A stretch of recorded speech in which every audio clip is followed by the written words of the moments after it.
Horrible images coming out of Dunrobin, Ontario and Gatineau, Quebec today after a fierce tornado ripped through the two communities on Friday.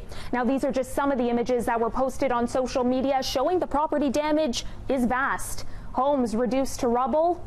We have businesses destroyed, vehicles toppled over by the wind. For many, they have absolutely nothing left.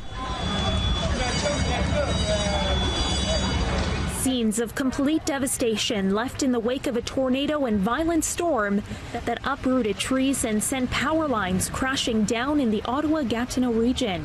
Literally, it looks like some bomb was dropped from the air, and the aerial footage that I saw, the paramedics had provided a drone. It looked like something you would see in a movie or you'd see in Tornado Alley in Oklahoma. And, nothing like this I've experienced in all my life living in Ottawa. Ottawa's mayor gave an update at a news conference this morning. He says there have been no fatalities and no reports of missing people, just a trail of destruction left behind. The twister touched down in the Ottawa area neighborhood of Dunrobin and then headed east across the Ottawa River towards Gatineau. Crews from Environment Canada are out assessing the storm's damage today.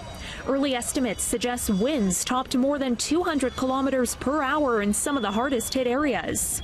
Videos posted on social media captured the storm's intensity, from the dark, ominous clouds to roofs being ripped off buildings and debris swirling violently about. One video posted to Twitter showed people rescuing a dog in Dunrobin that had been trapped under the rubble.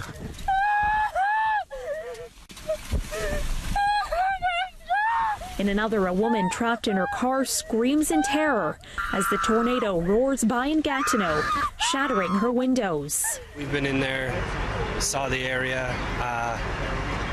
There's not much left. That's the second floor in the driveway. There used to be a garage. Our daughter's bed and our son's crib is on the front lawn. For those who were able to escape the complete destruction of their homes, they say they're lucky to be alive, but they don't have a house to return to. There are currently dozens of known injuries, some of them critical.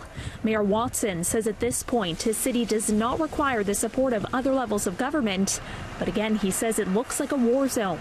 And as I toured particularly Dunrobin with Councillor El Shantiri yesterday, you could see that it looked like it was something from a movie scene or a war scene.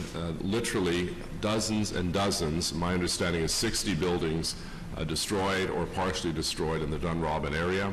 In a statement issued today, Ontario Premier Doug Ford says he plans to visit the impacted areas in Ottawa tomorrow, adding in part, "I especially want to thank the first responders and hydro crews who have been working around the clock to help people.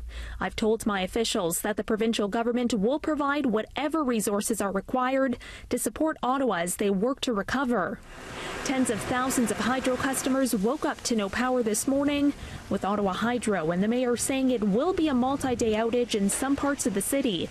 I'm told that the Maryvale transformer was severely damaged, and we do not have a current estimate for power restoration, but it will not be hours, it could be days. Prime Minister Justin Trudeau tweeted, "To everyone dealing with the aftermath of the tornado in Dunrobin, Ontario and the Ottawa-Gatineau area, stay safe, follow the instructions of first responders, and check in with people who might need extra help. We are monitoring the situation and thinking of everyone affected."